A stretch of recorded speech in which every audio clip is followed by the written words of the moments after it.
name is Bill Legge, and I'm the owner of Grab a Java. We've got 3 drive-through coffee establishments throughout Springfield, and hope to expand to some other communities within the next year or two. We think we're onto something with our model, and we know that the way we run our business resonates with our customers and leads to a loyal following.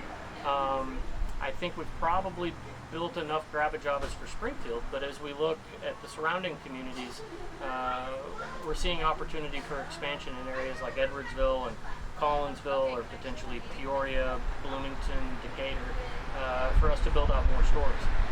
As we look to do that, especially when we get into new communities where we're not known, we have to be thinking of ways to stand out and make ourselves different from some of the more corporate competitors that we have in this marketplace. And a great way to do that is by embracing, some of the native plant species that we have, and some of the opportunities to plant pollinator beds, not only because it's the right thing to do, but it really does draw a lot of positive attention to the business. So again, it's a win-win. We were very fortunate to receive a couple of grants. The Illinois Native Plant Society and the Springfield Civic Garden Club both found out that we were doing this project, and were enthusiastic in their desire to help us get it off the ground. As we developed the plan and got it all mapped out on paper, we realized how expensive it was going to be.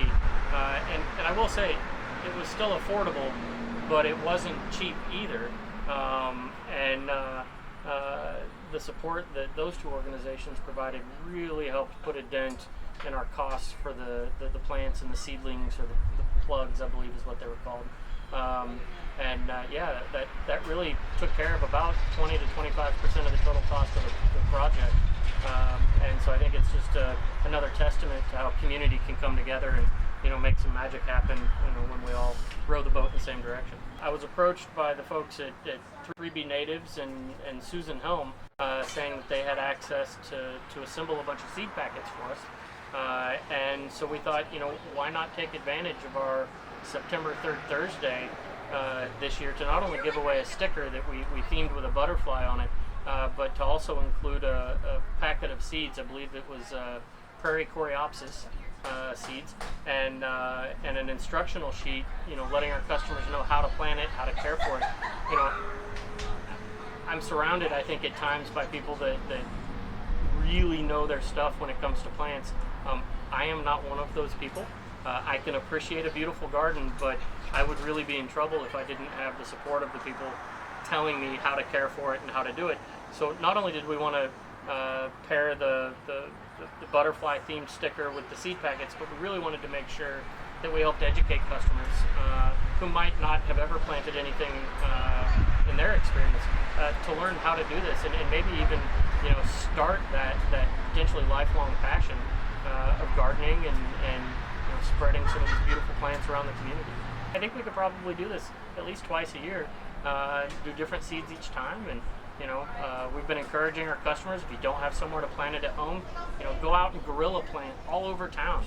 Just get them in the ground and get them growing where they'll have an opportunity to thrive. This was about a month to a month and a half after the big part, and you can really see the difference.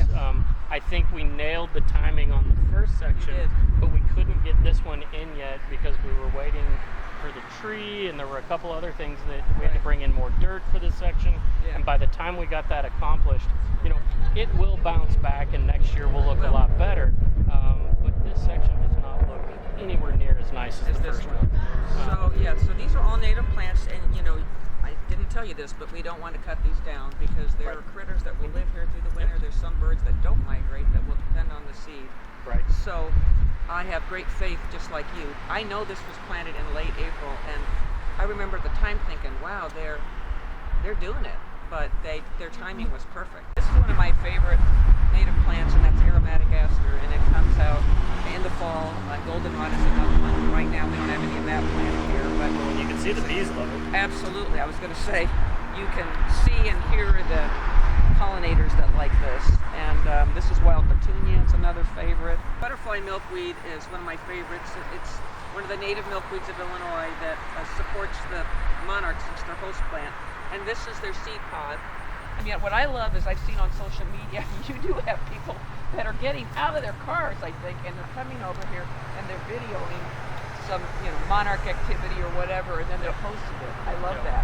This location is certainly known for its butterfly garden, and I think it's equally as impressive, and we have just as many customers talking about it and appreciating it.